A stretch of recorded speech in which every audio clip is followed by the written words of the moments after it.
it goes without saying, sexy liberals are smart. Yep. Been a fan of this guy for a long time.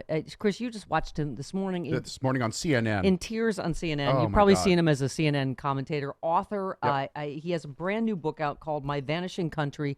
Bakari Sellers joins us now. What a thrill this is. Hey, Bakari. How are you? Let me just say, first of all, I'm happy to be a sexy liberal with this new beard that I have rocking Quarantine right beard. I noticed Yeah, that. quarantine beard.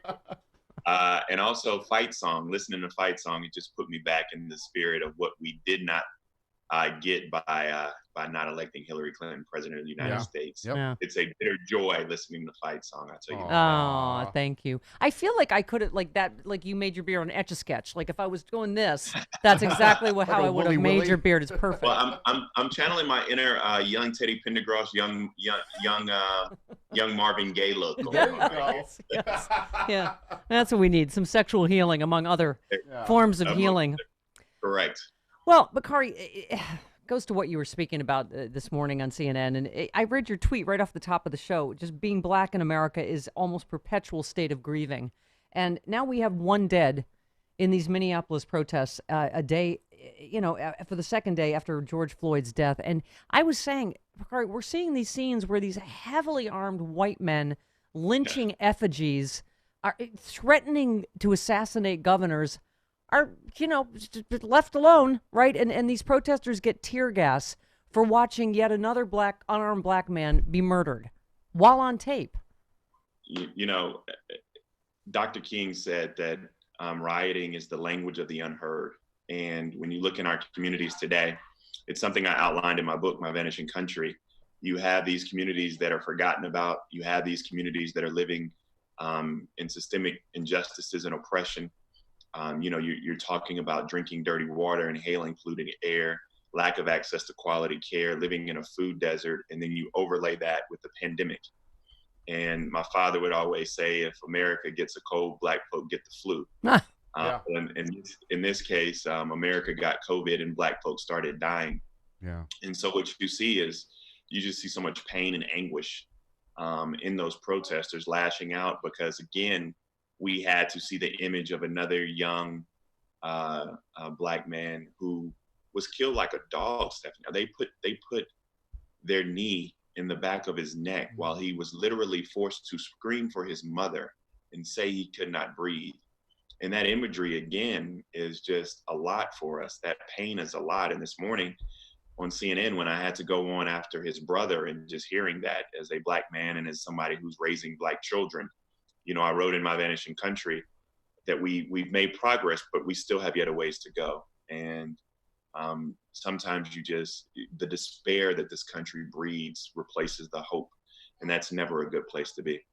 well, and you just spoke to it, and I just was going to say, on Twitter as well, you talk about you said the COVID-19 deaths of black folk and the executions on camera we see so often are a lot. They always take me to a place of trauma. And you're right, it's like these things all happening together, and just the systemic racism that is causing it. And then on top of it, some of these people sort of victim blaming, right? Whether it's Alex Azar, people with comorbidities, ignoring everything you just said about why there are systemic inequalities.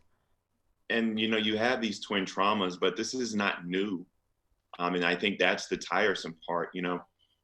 I talk about February 8th, 1968 being the most important day of my life. My father was shot by law enforcement on the campus of South Carolina State in what's called the Orangeburg Massacre. 3 young men were killed: Henry Smith, Samuel Hammond, and Delano Middleton. 28 were wounded. They were protesting what the history books call the last vestige of discrimination. It was a bowling alley. The black kids wanted to bowl. My father was the only person that they arrested.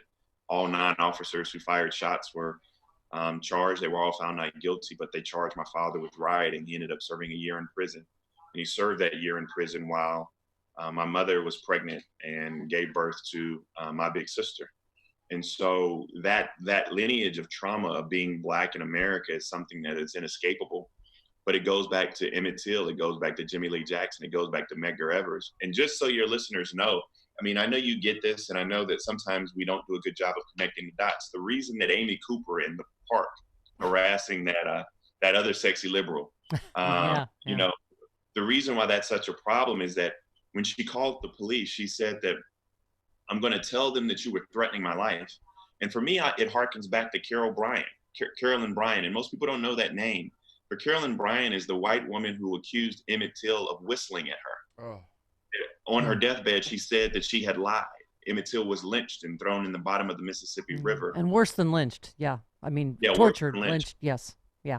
And when you juxtapose that with what's going on in Minneapolis and the leadership we have in Washington, D.C., I mean, I think it's just incumbent upon good people with good hearts and kind spirits to come together and try to heal this country. Yeah. Well, someone that hates racism and loves dogs, that whole thing, like you're saying that she was so caught up in her racism that she literally is like strangling her own dog. She's hanging her dog by the neck, like, because she's so, and again, she's the one that injected race into it by simply someone saying, hey, can you follow the rules on the giant signs that all the rest of us follow? Right. And she pulled off the trifecta. I mean, you know, she strangled her dog. She pissed off the African American community, pissed off the LGBTQ community, all because of racism. That racism put her in that spot. And it was a blind spot because I genuinely don't believe she's running around calling people the N-word, but she did not even recognize her racism. And I think that is part of the education that we have to do. Yeah. Oh, she knew in that moment to say it was an African-American man, and she knew to gin up her voice to make it, you know, white damsel in distress. But okay, let's somebody named Hillary Clinton. Can I have my Masterpiece Theater music, please? Someone named Hillary Clinton says, Bakari Sellers' My Vanishing Country is exactly the book we need right now. It is, you've already spoken to some of the themes, but just fatherhood, your father, you being a father, this fascinated me. Bakari learned early in life there's a difference between being Southern and being country.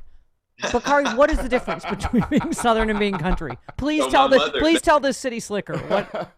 my mother was she was always one who wanted us to have the refinement of being Southern. She never wanted us to walk around barefoot, picking melons and being country. And so she always made sure we knew the difference. I'm not sure she was so successful because I still am a really, really country boy. I grew up on 42 acres. We rotated cotton, soy, corn behind my home during the summer. Well, one summer I tried to pick melons and cantaloupes, but that wasn't for me.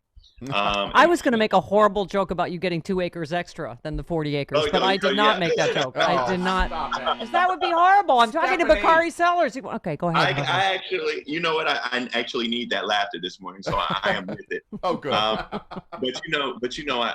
of the things I talked about was not only the Orangeburg massacre and my father, but I talked about being the youngest Black elected official in the country. I was going to get to that. Just so people don't know, you made a history in 2006. You were 22 years old. You defeated a 26-year-old incumbent state representative to become the youngest member of the South Carolina state legislature and the youngest African-American elected official in the entire country. Wow. And so that shows you what we can accomplish this election cycle, doesn't it? It does. I mean, we can, and so I knocked on doors, and I know you're from the city, so let me explain to you what it means to knock on a door. All right, listen, country boy, don't be condescending to the city. We don't have those places, those buildings where people live on top of each other. Like, we got to knock on a door, drive a mile, and knock on another. And so I knocked on doors with Confederate flags, man. I knocked on doors with big dogs. I had the old ladies who invited me in the house and gave me lemonade and introduced me to their daughters.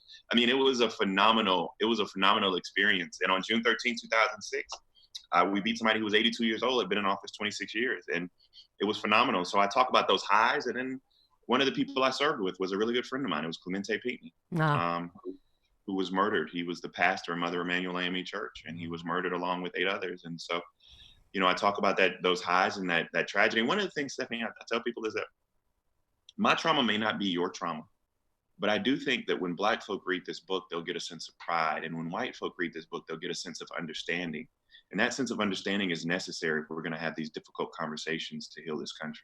Well, I got to say, it was just Memorial Day, Bakari, and I always get a catch in my throat because my dad's buried in Arlington. And so when I watch any of the scenes, but I just love that this book has been called a love letter to fatherhood, to your father. You say your lodestar, whose life lessons shaped you, to your newborn twins, who you say hope you will embrace the Sellers family name and honor its legacy, just as the generation before inspired him. Sellers believes in the next one and in the freedom it will bring. All I know is we got to get out of this present because this is pretty awful we're in. So, yeah. My new saying is that I'm glad you made 2 of them, by the way, because we're going to need 2 offspring of. But we needed more sexy liberals too, so I did my best. You made 2. I made 2.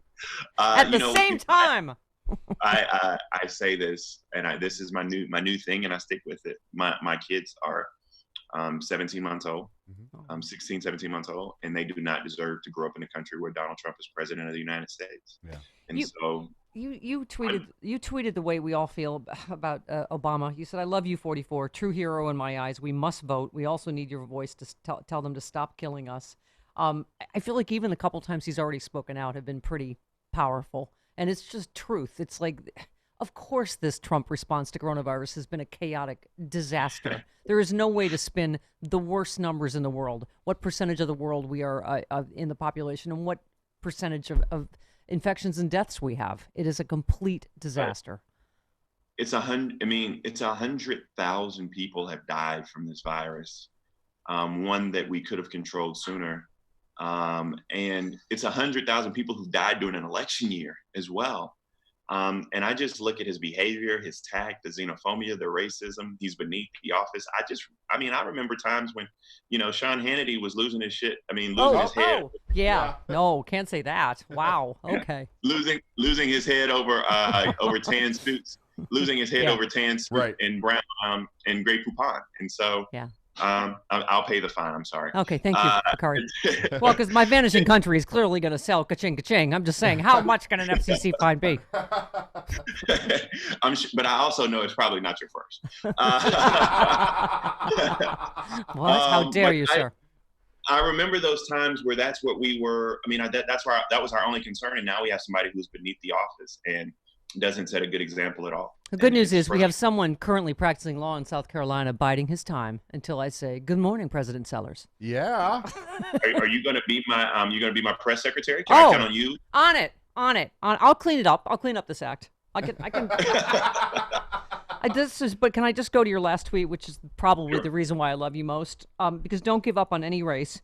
Lindsey Graham in particular, Jamie Harrison is tied. You said Lindsey Graham had a lot to say about Biden's dumb comments and race, and when a black man is murdered by law enforcement unjustly, he is quiet as a church mouse peeing on cotton.